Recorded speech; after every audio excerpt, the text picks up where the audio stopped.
Bernie Sanders represents Vermont in the US Senate, but you've likely noticed millionaires and billionaires that his voice represents another place entirely, and another time.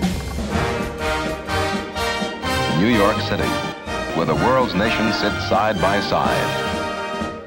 Sanders grew up in Brooklyn in the 1940s and 50s. The city had long ago developed a distinctive accent. Surprisingly, its features can be traced back to the early English settlers, rather than the big waves of immigration that came later. The most famous feature of the New York City accent is probably what linguists call the thought vowel. And I just said it in a very New York way. talk the issues to the people. And second of all, there is a broad consensus. When Bernie Sanders says these words, the position of the vowel is raised. So what does that mean? For me, it was helpful to look at this chart of vowel sounds. It's shaped like this because it's essentially a diagram of your mouth, with the vowels mapped according to the position of your tongue when you say them. Try saying E and oo and pay attention to your tongue. E, oo, E. No, really, try it. E, oo, E, oo, E, oo. It's moving forward and back, but it can also move up and down. Without moving your jaw too much, try A and E.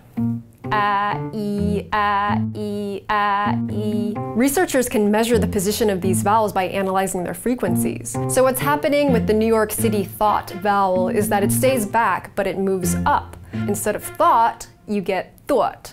This feature is becoming less distinct with each generation, according to a recent survey of native New Yorkers, particularly among white people. The more recent the birth year, the lower the thought vowel.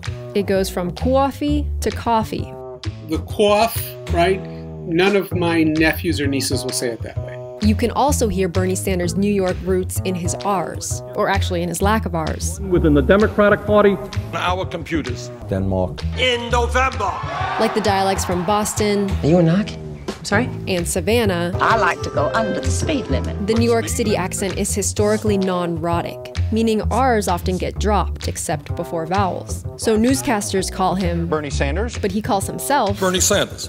R dropping is something that became fashionable in London in the late 1700s, before spreading to the east coast of the US. There must be an end to speculation with other people's money. But now it too is fading. After the Second World War, it lost its prestige. Americans were focused on their own identity rather than maintaining ties to England.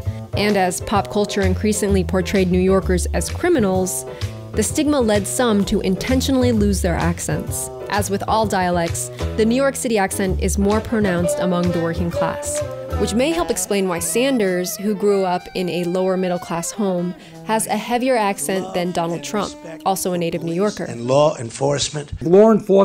But the accent also varies with ethnicity, so many people might recognize Sanders' Jewish intonations. My name is Rabbi Manny Shevitz. One place that you see this is the T's at the end of some of his words. Profound and important. Normally you won't say the T very much. You'll say, where'd you go? I left. But you would rarely say left.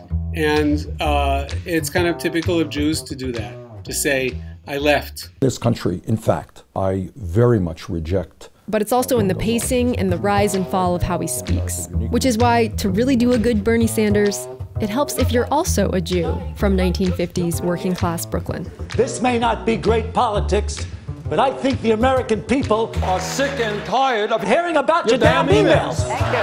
Me too. Thank